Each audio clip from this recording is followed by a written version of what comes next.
Good morning students. आज हम लोग डिस्कस करेंगे एसक्यूएल के बारे में। पहले के वीडियोस में भी हम एसक्यूएल के बारे में देख चुके हैं, बट वो सारी डीडीएल कमांड्स थी, कुछ कंस्ट्रेंट्स थे और डेटा टाइप्स थे जिनके बारे में हम लोगों ने डिस्कस किया था। जब हम लोगों ने डिस्कस किया था डीडीएल कमांड्स के बारे में और कंस्ट्रेंट्स के बारे में, तो एक कंस्ट्रेंट वहाँ मिसिंग था और एक कमांड वहाँ स्टार्टिंग की रह गई थी जो मैं अभी डिस्कस करूँगा। तो पहले हम शुरू करें डीएमएल कमांड्स। उससे पहले मैं आपके साथ ये दो चीज़ें शेयर करूँगा जो प्रीवियस टॉपिक्स में से है। First one is describe. Describe command basically use आती है जो भी टेबल आपने बनाई है उसका स्ट्रक्चर देखने के लिए। आप डिस्क्राइब या डीएससी लिखेंगे और टेबल का नाम लिखेंगे तो ये आपको पूरे टेबल का स्ट्रक्चर बता देगी। कितने फील्ड्स हैं या कितने कॉलम्स आपने उसमें लिए हैं, क्या क्या डेटा टाइप है, क्या साइज है और कौन कौन से कंस्ट्रेंट आपने उस पर्टिकुलर टेबल के कॉलम्स को लगाए हैं, वो सारा आपको कौन बताता है? Describe command. मतलब पहले से टेबल बनी हुई है और आप किसी टेबल का स्ट्रक्चर अगर देखना चाहते हैं तो in that case you have to use describe command.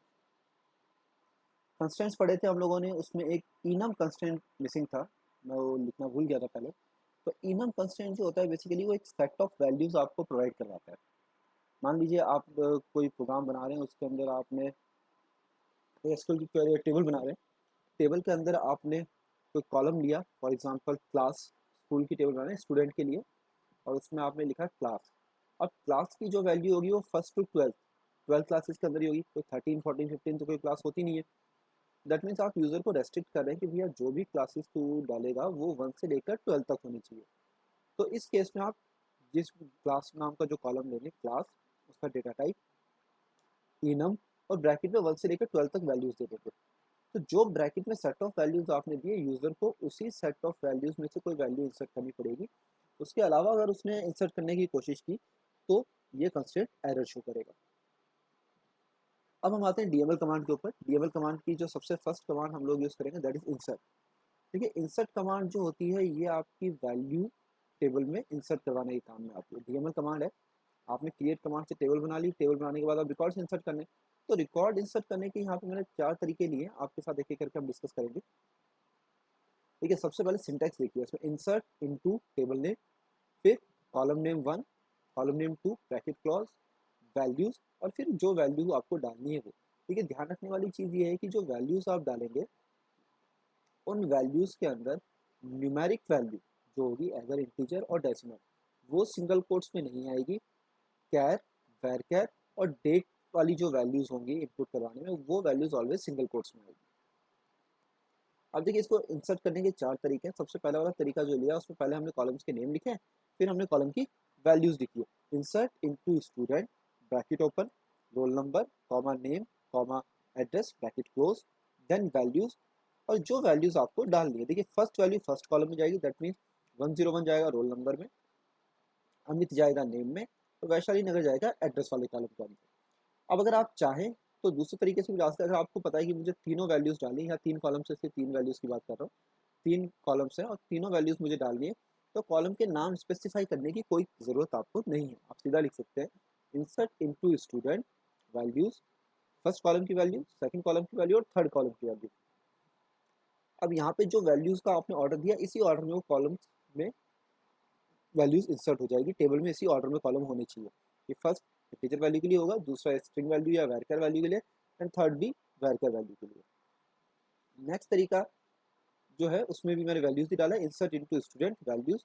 अब देखिए इसमें होता क्या है कि अगर आप कभी किसी कॉलम में वैल्यू इंसर्ट नहीं करना चाहते, कोई कॉलम में वैल्यू आपको नहीं पता, फॉर एग्जाम्पल किसी बच्चे का एड्रेस आपको नहीं पता या फादर नेम आपको नहीं पता, आप वैल्यू इंसर्ट नहीं करना चाहते हैं, तो इन दैट केस आप जो भी वैल्यू इंसर्ट नहीं करना चाहते हैं, अगर आप बिना कॉलम के नाम स्पेसिफाई किए हुए वैल्यूज इंसर्ट कर रहे हैं, in that case you have to write null, N U double L. तो फर्स्ट कॉलम में फर्स्ट वैल्यू जाएगी, दूसरे कॉलम में दूसरी वैल्यू चली जाएगी और थर्ड कॉलम मान लेते हैं एड्रेस वाला, आपको पता नहीं है किसी का एड्रेस, तो आप वहाँ लिख दिया एन यू डबल एल नल। पर नल जो है वो सिंगल कोट्स में इनक्लोज नहीं होना चाहिए, और नल इज नल, नल का कोई डेटा टाइप नहीं होता, दैट्स व्हाई हमें नल नॉर्मली लिखना पड़ेगा। नल मीन्स नथिंग। अब नल आपने लिख दिया तो वो जिस कॉलम की वैल्यू आपको नहीं पता थी उसमें बाय डिफॉल्ट नल चला जाएगा। और अगर आप दूसरा तरीका यूज करना चाहें तो उसमें आप अपने कॉलम्स के नाम लिख दीजिए, like insert into student values role number comma name. Address जो है एड्रेस को मत लिखिए क्योंकि उसका वैल्यू आपके पास नहीं है, ब्रैकेट क्लोज कर दीजिए, देन वैल्यूज और दो वैल्यूज स्पेसिफाई कर दीजिए। तो फर्स्ट कॉलम में फर्स्ट वैल्यू चली जाएगी और सेकंड कॉलम में सेकंड वैल्यू चली जाएगी। थर्ड कॉलम की आपने वैल्यू मेंशन नहीं किया, ना ही कॉलम का नाम मेंशन किया है, तो वो column automatically null value input करवा देगा। एग्जाम्पल आप देख सकते हैं, यहाँ स्कूल का स्क्रीनशॉट लिया है मैंने, इसमें इंसर्ट करने का तरीका आपके सामने बताया गया है। नेक्स्ट कमांड होती है आपके पास update command. Update command basically होती है वैल्यू चेंज करवाने की। टेबल में कोई वैल्यू आपने डाली, उसको आपको चेंज करवाना है। चेंज करवाने के कई रीज़न हो सकते हैं। आपने जो वैल्यू डाली, स्पेलिंग मिस्टेक हो गई, कोई पॉलिसीज बदल गई, इंटरेस्ट रेट बदल गया, फीस का कैलकुलेशन कुछ चेंज हो गया, फीस का अमाउंट बढ़ गया, तो ऐसा कोई भी रीज़न हो सकता है जिसकी वजह से आपको टेबल में डाली गई वैल्यू चेंज करवानी हो किसी वजह से, तो आप अपडेट कमांड यूज़ करते हुए set clause. Update student, example ले रहा हूँ मैं, update student set name equals to Uday where name equals to Amit. Where जो होता है यहाँ पे वो कंडीशन लगवाने के काम में आता है कि जिसका नाम अमित है उसकी जगह पे नाम आप क्या डाल दीजिए, उदय। ठीक है, तो अगर आपने किसी बच्चे का नाम गलत डाल दिया, चाहे वो स्पेलिंग मिस्टेक हो, चाहे नेम गलत डल गया, तो आप इस तरीके से उसे चेंज करवा सकते हैं। बोर्ड में काफ़ी बार आता है क्वेश्चन, सभी बच्चों की फीस 500 रुपीज़ से बढ़ा दो या इंटरेस्ट रेट 0.5% से बढ़ा दो, कुछ इस तरीके का। तो update student set fees equal to fees plus 500। देखिए इसमें मैंने वेयर क्लॉज नहीं लगाया है। वेयर क्लॉज इसलिए नहीं लगाया क्योंकि हमें किसी इंडिविजुअल बच्चे की फीस नहीं बढ़ानी है, हमें सभी बच्चों की फीस बढ़ानी है। तो हम इसको जनरल स्टेटमेंट लिखेंगे, update student set fees equal to fees plus 500। तो सभी बच्चों की फीस 500 रुपीज़ से ऐड होकर इंक्रीज हो जाएगी। Next you have delete command. देखिए डिलीट कमांड जो होती है बेसिकली ये डीएमएल कमांड है और स्ट्रक्चर को रिमूव नहीं करता है, ये सिर्फ और सिर्फ वैल्यूज को रिमूव करता है। अगर आपको पूरी टेबल की वैल्यूज खाली करनी है, फॉर एग्जाम्पल स्टूडेंट टेबल की सारी वैल्यूज हटानी, सारे रिकॉर्ड्स हटाने, then you have to write delete from student या टेबल का नाम जो भी है एंड देन सेमीकोलन। जो भी टेबल आपने मेंशन किए उसमें जितने भी रिकॉर्ड्स होंगे वो सभी रिकॉर्ड डिलीट हो जाएंगे। अगर आपको किसी पर्टिकुलर स्टूडेंट का रिकॉर्ड हटाना है तो delete from student where name equals to Uday. तो जो उदय नाम का बच्चा होगा उसका रिकॉर्ड डिलीट हो जाएगा। अगर एक से ज़्यादा उदय हैं तो वो सारे डिलीट हो जाएंगे। तो नेम की जगह हम यहाँ पे रोल नंबर ले सकते हैं कि where roll number equals to 105। की रोल नंबर तो हमेशा क्या होगा, यूनिक होगा, तो वो एक ही डिलीट होगा। ये वो वापस वही चीज़ आई यहाँ पे कि अगर स्टूडेंट टेबल को पूरा खाली करना है, देखिए ये स्ट्रक्चर रिमूव नहीं करेगा, तो सिर्फ और सिर्फ रिकॉर्ड्स रिमूव करेगा। बोर्ड में क्वेश्चन आया हुआ है कि स्ट्रक्चर को हम रखना चाहते हैं, खाली रिकॉर्ड्स डिलीट करना चाहते हैं, तो कौन सी कमांड यूज करें, delete command. Then we select command, most important part. Select command जो होती है ये भी डीएमएल स्टेटमेंट है जो वैल्यूज रिट्रीव करवाने के काम में आती है। आपने क्रिएट करके टेबल बनाई, इंसर्ट करके वैल्यू डाल दी, पर वैल्यू डाली किस लिए, कभी ना कभी रिट्रीव तो करनी पड़ेगी, शो तो करनी पड़ेगी। तो सबसे पहले यहाँ लिखा है सेलेक्ट स्टार फ्रॉम स्टूडेंट। देखिए स्टार का मतलब होता है ऑल, जो भी आपने टेबल बनाई है उसमें जितने भी कॉलम्स हैं, जितने भी रिकॉर्ड्स हैं, वो पूरा डेटा निकल के आपके सामने आ जाएगा। आपको कोई स्पेसिफिक कॉलम्स देखने हैं, तो आपको कॉलम्स के नाम स्पेसिफाई करने पड़ेंगे। जैसे आपने लिखा select column name 1 comma column name 2 from student table नाम, तो कॉलम नेम 1 और कॉलम नेम 2 की जगह आप जो भी कॉलम स्पेसिफाई करेंगे उन कॉलम्स का वर्टिकली रिकॉर्ड निकल के आ जाएगा। जैसे आपने लिखा select name comma address from student, student table में से नेम और एड्रेस कॉलम की वैल्यूज निकल के आपके सामने शो हो गई। Select star from student where condition. देखिए अब यहाँ पे कंडीशन आ जाएगी। अभी हमने स्टार फ्रॉम स्टूडेंट किया था तो सारे कॉलम्स और सारे रिकॉर्ड्स निकल के आ गए थे, बट आपको किसी इंडिविजुअल बच्चे का रिकॉर्ड देखना है, सारे बच्चों के रिकॉर्ड्स नहीं देखने, किसी इंडिविजुअल बच्चे का रिकॉर्ड देखना है, तो आप वेयर कंडीशन से कंडीशन लगा सकते हैं। जब वो कंडीशन फुलफिल होगी तो उसके रेस्पेक्टिव जो भी रिकॉर्ड होंगे वो आपके सामने निकल के आ जाएंगे। फॉर एग्जाम्पल यहाँ लिखा हुआ है select star from student where roll number equals to 101। जिसका रोल नंबर 101 है उसकी सारी इंफॉर्मेशन निकल के आपके सामने आ जाएगी। Distinct clause. देखिए स्टार के बाद आता है डिस्टिंक्ट। डिस्टिंक्ट जो होता है बेसिकली ये आपके किसी कॉलम में अगर रिपीटेड वैल्यूज हैं और आप उन वैल्यूज को सिर्फ एक ही बार शो करवाना चाहते हैं तो आप डिस्टिंक्ट क्लॉज यूज कर सकते हैं। सेलेक्ट डिस्टिंक्ट कॉलम का नाम फ्रॉम टेबल का नाम, तो यहाँ लिखा है select distinct name from student. Student table में नेम नाम का कॉलम है जिसके अंदर कुछ रिपीटेड नेम्स पड़े हैं, तो ये उन रिपीटेड नेम्स को सिर्फ एक ही बार शो करवाना चाहता है। तो डिस्टिंक्ट नेम फ्रॉम स्टूडेंट, तो नेम में अगर रिपीटेड वैल्यूज होगी तो it will show single time only. Order by clause. देखिए ऑर्डर बाय क्लॉज जो होता है ये डेटा को असेंडिंग या डिसेंडिंग ऑर्डर में शो करवाने के काम में आता है। बाय डिफॉल्ट डेटा असेंडिंग में निकल के आता है और उसके लिए आपको ऑर्डर बाय कॉलम का नाम और उसके आगे एएससी और डीएससी लगाने की जरूरत नहीं होती है। अगर आप एएससी और डीएससी नहीं लगाएंगे तो by default data ascending order में निकल के आएगा, बट अगर आप एएससी भी लगा देंगे तो भी डेटा असेंडिंग ऑर्डर में ही आएगा। For descending you have to write D E S C, descending के लिए आपको डीईएससी लिखना पड़ेगा। एग्जाम्पल देखते हैं, हम लोग स्टूडेंट टेबल से निकाल रहे हैं डेटा, नेम शो कर रहे हैं यूजर का, जिसको हम ascending order of their name show करेंगे। Select name from student order by name. अब हमने नेम के आगे कुछ भी नहीं लिखा, ना ही एएससी लिखा ना ही डीएससी लिखा, तो by default he ascending order में शो करेगा। अगर आप एएससी और डीएससी कुछ भी नहीं लिखते हैं नाम के बाद में, तो बाय डिफॉल्ट असेंडिंग में ही आता है। अगर डिसेंडिंग में लिखना है then you have to write D E S C. Select name from student order by roll number D S C. तो रोल नंबर को डिक्रीजिंग ऑर्डर में सॉर्ट करते हुए ये आपको नेम शो कर देगा। देखिए एंड और ऑपरेटर होते हैं, ये आपके लॉजिकल ऑपरेटर्स होते हैं, जिनको हम रेंज बनाने के लिए या लिस्ट की तरीके से यूज कर सकते हैं। तो यहाँ पे पहले लॉजिकल एंड को मैंने यूज किया है, साथ ही साथ बिटवीन ऑपरेटर भी यूज किया। तो बिटवीन लॉजिकल एंड को रिप्लेस करता है, तो दोनों के यूज हम यहाँ एक साथ ही दिखा देंगे। हमने लिखा यहाँ उन बच्चों की डिटेल्स हमें निकालनी है जिनका रोल नंबर 101 से लेकर 105 तक आता है। दैट मीन्स 101 इंक्लूडिंग 101 से इंक्लूडिंग 105। तो रोल नंबर जिसका 101, 102, 103, 104 और 105 होगा, उनकी डिटेल्स निकल के आ जाएगी। तो हमने यहाँ लिखा select name comma roll number from student where roll number greater than equals to 101 and roll number less than equals to 105। मतलब 101 से तो बड़ा या बराबर होना चाहिए, साथ ही साथ वो रोल नंबर 105 से छोटा होना चाहिए। दैट मीन्स 101 से कम वाला रोल नंबर लाइक 100 या 105 से बड़ा वाला रोल नंबर लाइक 106, ये डिटेल्स निकल के नहीं आएंगी।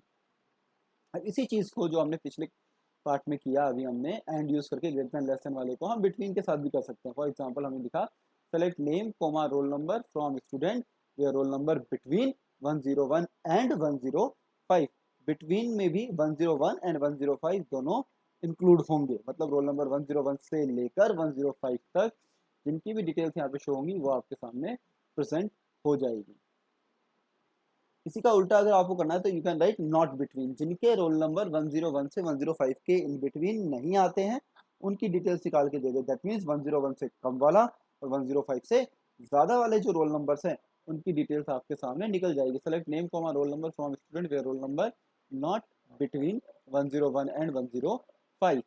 नेक्स्ट आता है आपके पास लॉजिकल और ऑपरेटर, जो आपको यहाँ लिस्ट मेंशन करने के काम में आता है, और इसके लिए ऑपरेटर यूज होता है इन। देखिए कैसे काम करता है ये। हमने लिखा select name comma roll number from student where roll number equals to 101 और रोल नंबर इक्वल्स टू 103 और roll number equals to 105। That means अगर किसी बच्चे का रोल नंबर 101 या 103 या 105 है, दैट मीन्स इनमें से कोई सा भी अगर मैच हो जाता है तो आपके सामने डिटेल्स निकाल के शो कर दी जाएगी। इसी चीज को इन ऑपरेटर के साथ हम करते हैं।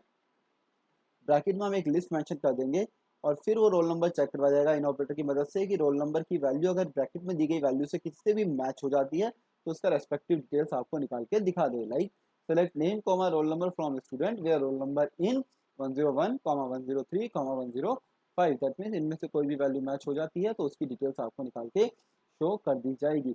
इसका उल्टा होता है नॉट इन, मतलब इन लिस्ट में जो वैल्यूज आपको दी हुई है उनसे जिनकी डिटेल्स मैच नहीं होती उनकी इन्फॉर्मेशन निकाल के दे। Select name comma roll number from student where roll number not in 101, 103 और 105। Like pattern matching. देखिए लाइक ऑपरेटर जो होता है वो पैटर्न मैचिंग के लिए काम में आता है। लाइक ऑपरेटर हमारे पास तब यूज में आता है जब हमें एग्जैक्ट वैल्यू नहीं पता होती। हमें पता होता है कि नाम इससे स्टार्ट हो रहा है, ए से स्टार्ट हो रहा है या पी से स्टार्ट हो रहा है, खत्म जेड पे हो रहा है या क्यू पे हो रहा है। तो जब आपको किसी वैल्यू को रिट्रीव करने के लिए सिर्फ एक आधा अधूरी इन्फॉर्मेशन होती है किसी वैल्यू के रिगार्डिंग, तो हम लाइक ऑपरेटर यूज कर सकते हैं। Like operator basically pattern matching के काम में आता है। इसमें दो वाइल्ड कार्ड कैरेक्टर्स होते हैं, एक होता है परसेंट साइन और एक होता है अंडरस्कोर। परसेंट साइन तब काम में लिया जाता है जब आपको नंबर ऑफ कैरेक्टर्स या पोजीशन पता नहीं होती। अंडरस्कोर तब काम में लिया जाता है जब आपको number of characters and positions पता होती है। फॉर एग्जांपल आपको किसी ने कह दिया उस बच्चे की डिटेल निकालो जिसके नाम में कहीं पे भी ए आता है, एज इन फर्स्ट पोजीशन और इन बिटवीन और एट द लास्ट वन। तो ए अगर कहीं पे भी आता है पहली पोजीशन पे, बीच में या लास्ट में किसी के नाम में भी ए आता है तो उसकी इन्फॉर्मेशन हमें निकाल के देनी है। तो मैंने लिखा select name from student where name like percent A percent. Percent A percent का मतलब हुआ कि ए नाम में कहीं पे भी आएगा एक बार, चाहे वो फर्स्ट पोजीशन पे आए, चाहे इन बिटवीन कहीं पे आए या चाहे वो लास्ट में आ जाए। इसका उल्टा क्या हो जाएगा, जिसके नाम में कहीं पे भी ए नहीं आता है where name not like percent A percent.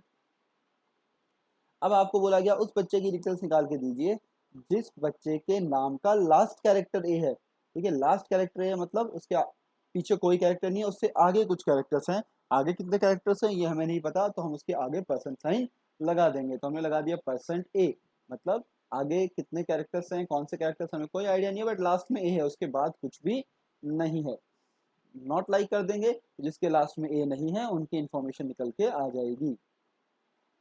अगर हमने लिख दिया where name like a%, that means जिसका भी नाम a से शुरू हो रहा है और उसके पीछे कितने भी कैरेक्टर्स हैं और कौन से कैरेक्टर्स हैं जिनका हमें नहीं पता, उसमें आप परसेंट साइन लगा सकते हैं। नॉट लाइक उसका उल्टा, जिसके नाम का पहला कैरेक्टर a नहीं है उनकी इंफॉर्मेशन निकाल के दे देगा।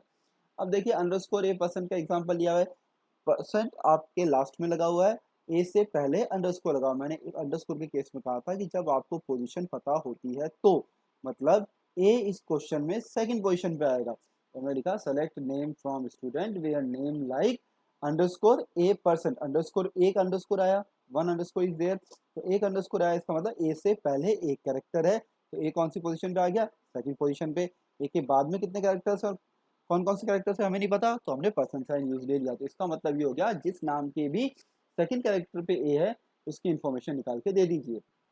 अगर आपको बोला जाए उस बच्चे की इंफॉर्मेशन निकाल के दीजिए जिसके नाम का सेकंड लास्ट कैरेक्टर ए है, लास्ट में एक कैरेक्टर है उससे पहले ए है और उसके आगे कितने कैरेक्टर्स है हमें नहीं पता, तो परसेंट साइन पहले आ जाएगा, फिर ए और फिर underscore. Select name from student where name like %a underscore.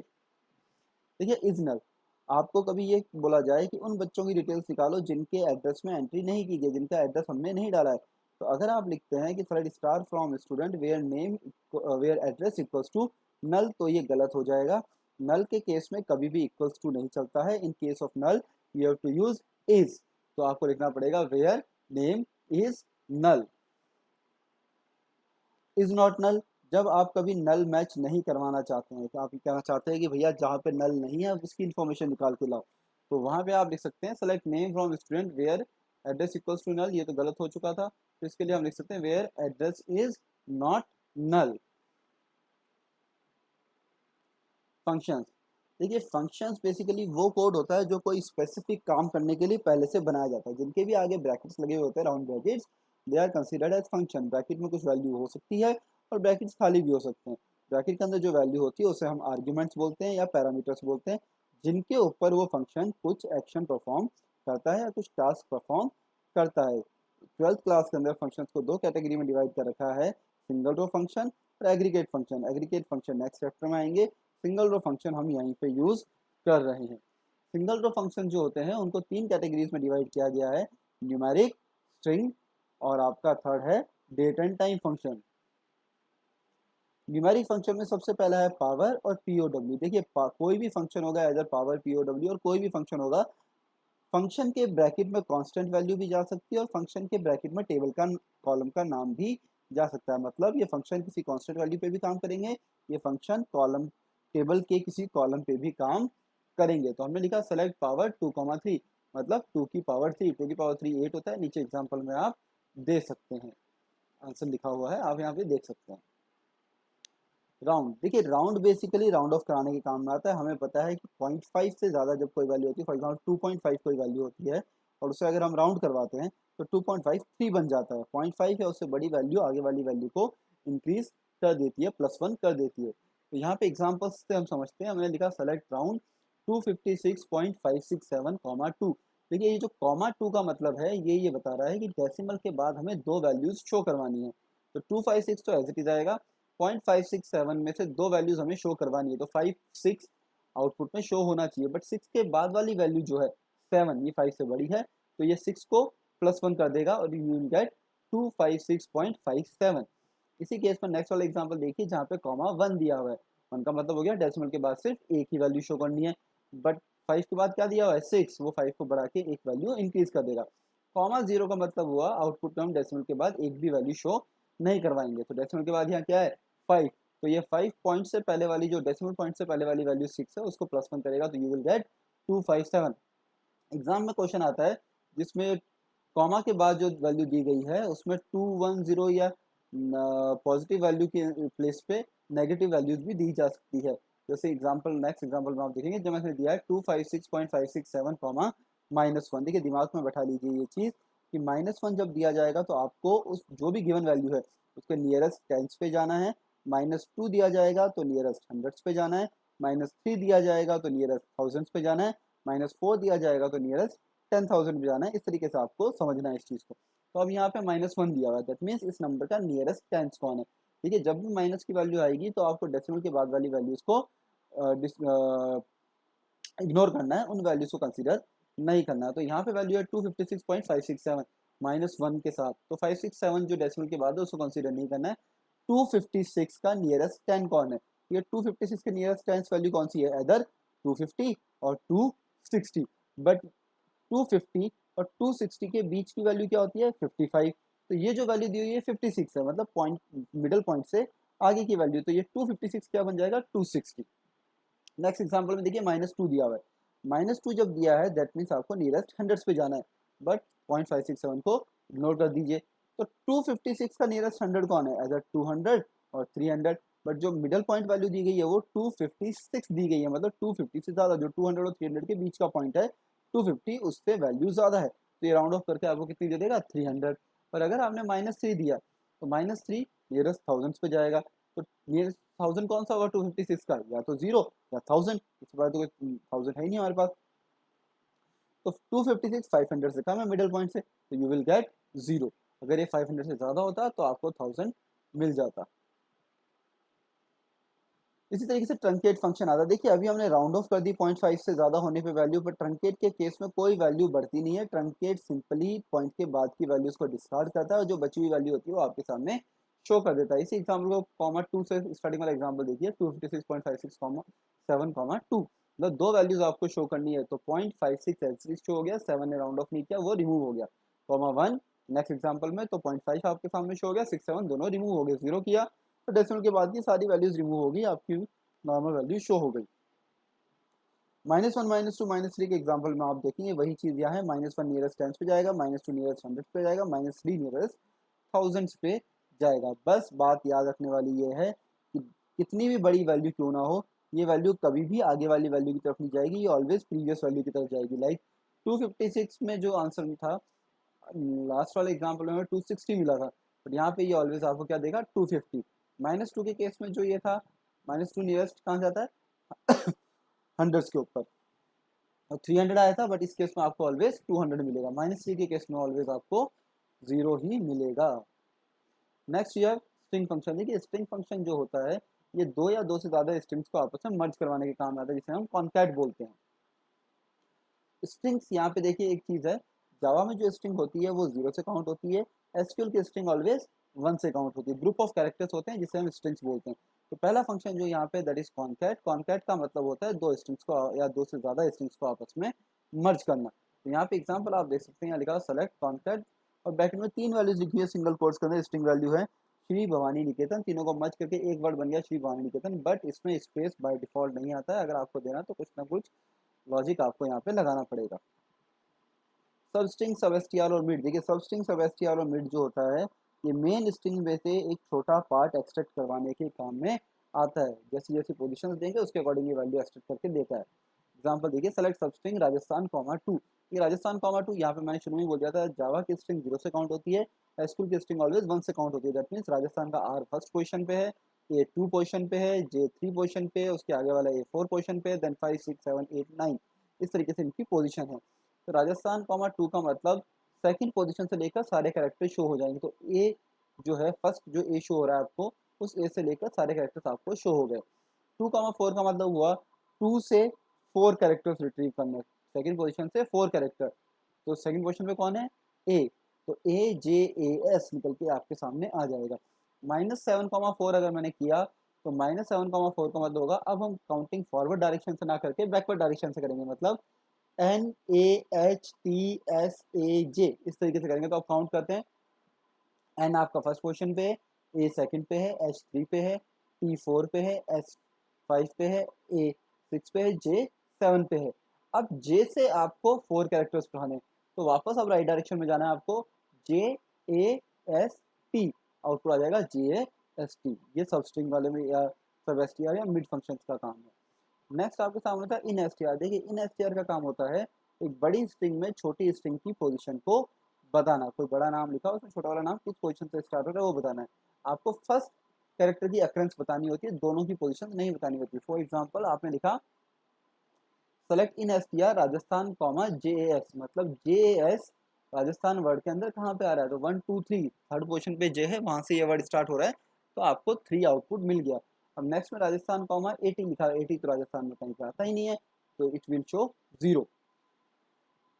Length, देखिए लेंथ आप जो भी डालेंगे स्ट्रिंग, उसके नंबर ऑफ कैरेक्टर्स आपको बता देगा। उस लेंथ में जो मेथड है वो काउंट करता है नंबर ऑफ कैरेक्टर्स कितने हैं एक गिवन स्ट्रिंग के अंदर। उसमें अगर स्पेशल सिंबल्स डाले गए हैं, स्पेस डाले गए हैं, तो उनको भी वो काउंट करेगा और इंटीजर में वैल्यू रिटर्न कर देगा आपको। ट्रिम, ट्रिम जो फंक्शन होता है इसका काम होता है गिवन स्ट्रिंग के लेफ्ट और राइट साइड में अगर कोई स्पेसिस है तो उनको रिमूव कर देगा। एग्जाम्पल में आप देखिए, मैंने लिखा सेलेक्ट ट्रिम और ब्रैकेट के अंदर राजस्थान लिखा है, राजस्थान से पहले और राजस्थान के बाद में बहुत सारे स्पेसिस दिए हैं। नेक्स्ट आउटपुट जब आप देखेंगे तो ट्रिम से आपको स्पेसिस रिमूव हुए दिखेंगे और राजस्थान बिना स्पेसिस के दिख रहा है। अब देखिए ट्रिम का ये मतलब नहीं है कि अगर दो वर्ड्स के बीच में स्पेस है तो उसको भी रिमूव करेगा, नहीं, वो सिर्फ लीडिंग एंड ट्रेलिंग स्पेसिस को रिमूव करेगा, स्टार्टिंग और एंड के स्पेसिस को रिमूव करेगा। इन बिटवीन अगर दो वर्ड्स के बीच में स्पेस आ रहा है तो उनको वो रिमूव नहीं करेगा। L trim, L trim left side के ट्रिम या लीडिंग ट्रिम, देखिए जो भी ब्रैकेट में आपने वैल्यू ली है और उसके लेफ्ट साइड में अगर स्पेसिस हैं तो एल ट्रिम उन स्पेसिस को रिमूव कर देगा। इस तरीके से आर ट्रिम होता है, आर ट्रिम लेफ्ट साइड के रिमूव नहीं करता है, आर ट्रिम स्ट्रिंग के राइट साइड के स्पेसिस को रिमूव कर देता है। लेफ्ट, जो भी स्ट्रिंग आपने दी हो, जितने भी नंबर आपने स्पेसिफाई किए हैं लेफ्ट साइड से उतने कैरेक्टर आपको रिट्रीव करके दे देगा। आपने लिखा select left Rajasthan comma 3, Rajasthan के लेफ्ट से 3 कैरेक्टर्स उठा के देगा, तो 3 कैरेक्टर्स कौन निकलते हैं, RAJ। इस तरीके से अगर आपने लिखा राइट तो राजस्थान के राइट से 3 कैरेक्टर उठा के देगा, तो लास्ट के 3 कैरेक्टर कौन है, HAN, ये रिट्रीव करके आपको शो कर देगा। एल केस और you case, L case bracket में दी हुई स्ट्रिंग या कॉलम के नाम के अंदर जितनी भी वैल्यूज दिखती है उन सबको लोअर केस में कन्वर्ट कर देगा, और अगर आपने यू केस लिखा तो अपर केस में कन्वर्ट कर देगा। नेक्स्ट मेथड आते हैं हमारे डेट एंड टाइम मेथड। करडेट जो मेथड होता है इसका काम होता है करंट डेट बताना। डेट मेथड जो होता है इसके ब्रैकेट में अगर आप कोई एक्सप्रेशन देते हैं तो उसमें से सिर्फ और सिर्फ डेट वाला पार्ट एक्सट्रैक्ट करके आपको शो कर देगा।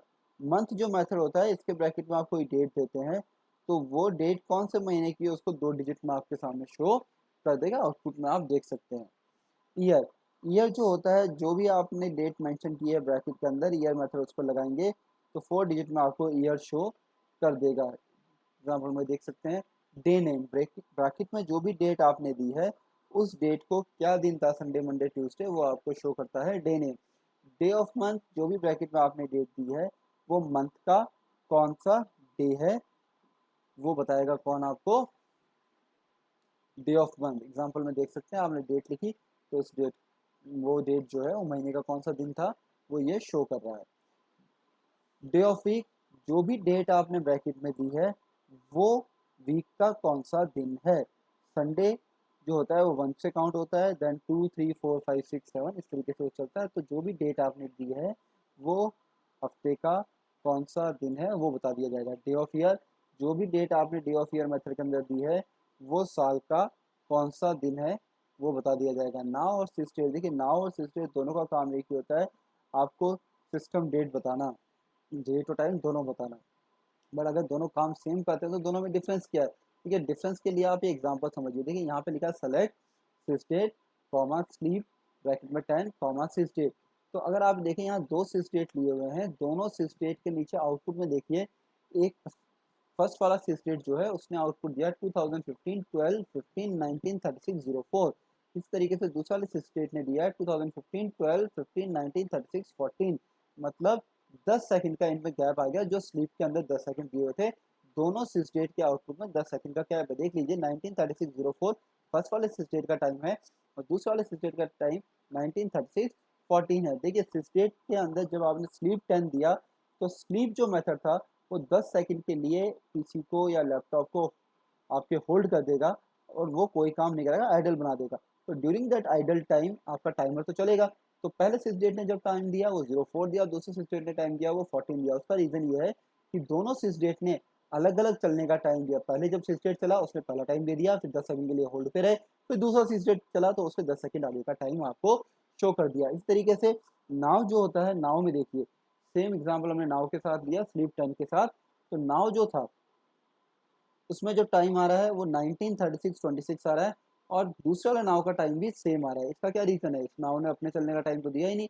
नाव ने वो टाइम दिया है जब आपने एंटर प्रेस किया था क्वेरी के लिए। तो जैसे ही आपने एंटर प्रेस किया था तो उस वक्त जो टाइम हो रहा था वो दोनों नाव दे रहे हैं। स्लीप का इन पे कोई भी इफेक्ट नहीं पड़ा। 10 सेकंड के लिए रुक गया कोई बात नहीं, बट टाइम वो वही दे रहे हैं जब आपने एंटर प्रेस किया था। जबकि सिस्टेट वो टाइम दे रहा है जब आपने एंटर प्रेस नहीं किया था, जब इंडिविजुअल सिस्टेट खुद या सेल्फ जो उसका एग्जीक्यूशन हुआ था सिस्टेट का, वो टाइम वो दे रहा है। अगर आपको थ्योरेटिकल इसमें कुछ भी हेल्प चाहिए तो मेरा ब्लॉग नीचे मेंशन किया हुआ है ipguruisk.blogspot.com, आप पूछ सकते हैं। व्हाट्सएप ग्रुप पे आप क्वेश्चन पूछ सकते हैं। आइसोलेशन टाइम चल रहा है कोरोना का, हम सब घर पे हैं, तो बेस्ट है आप पढ़िए। अभी बोर्ड के एग्जाम्स का कुछ अपने को पता नहीं है कब तक होंगे, बट प्लीज़ अपनी प्रिपरेशन पूरी रखिएगा।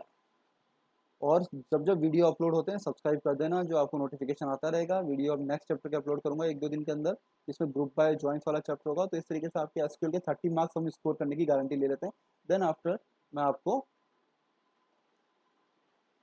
जावा के नेटबीन्स वाला जो पार्ट है उसके और HTML XML उन सब के नोट्स भी फॉरवर्ड कर दूंगा।